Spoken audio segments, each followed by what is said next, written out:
Hi, I'm Gabby with Cooking with the Cullinans, and today we are going to make spaghetti sauce, homemade spaghetti sauce, and this is a 2-for video. I'm also going to show you how to make the meatballs.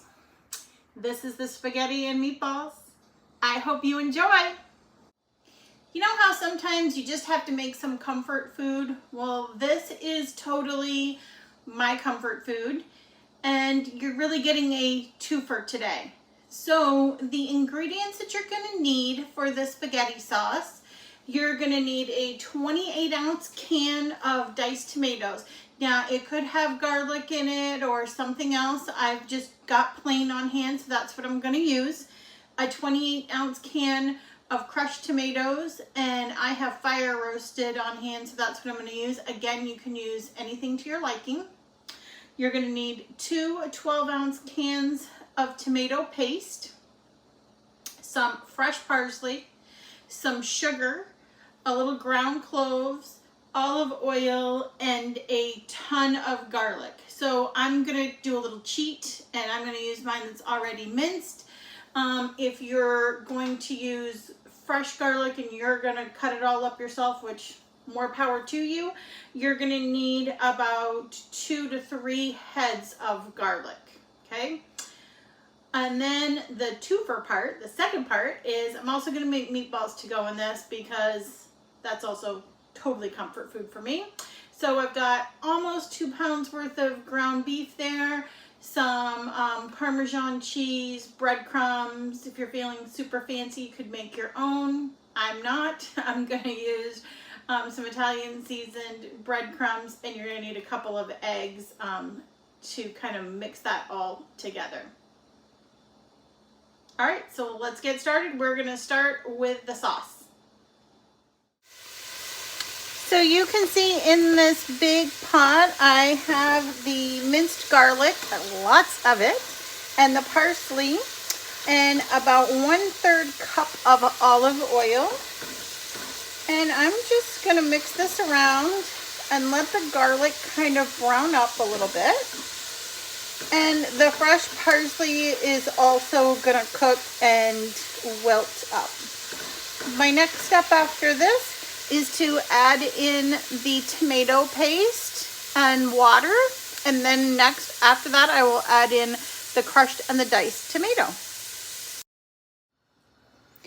Now I've added those 2 cans of the tomato paste, and you can see that I'm just kind of working this all together. So the tomato paste and the garlic and the parsley and olive oil are getting all nice and combined. And once that's nice and combined, I have filled each of these cans with water, and you know I live in Florida, so I am using filtered water. If you're lucky enough to live somewhere where the water's good, just add it right straight out of the tap. And then here's the second can.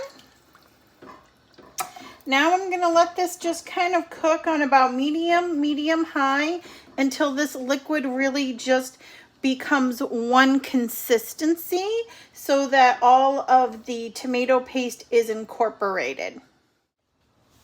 Now that everything is nice and combined, and I have the heat on about medium, I'm gonna go ahead and add this can of diced tomatoes and the can of the fire roasted crushed tomato, but again, you can use any kind that you either have on hand or you wanna use. And then I'm just gonna keep making sure that this is all good and combined. I'm gonna add a 1/2 teaspoon of sugar, which kind of helps to eliminate a little bit of the acidity, and 1/8 teaspoon of the ground clove. Now sometimes I'll go back and add a little bit more. It's just kind of about the smell and the taste, but that's a really good place to start. And then if you find you want to add a little more, you certainly can. And the same way with the sugar. Sometimes I add a little bit more. Y'all know I'm bright enough without that light.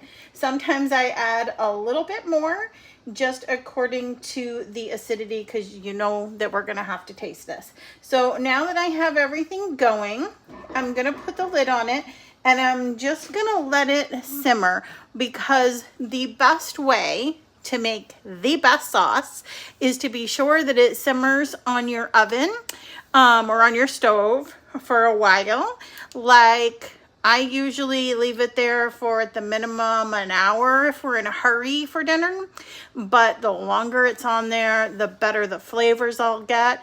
And so next, I'm gonna start working on those meatballs, which I'm gonna also put in the sauce.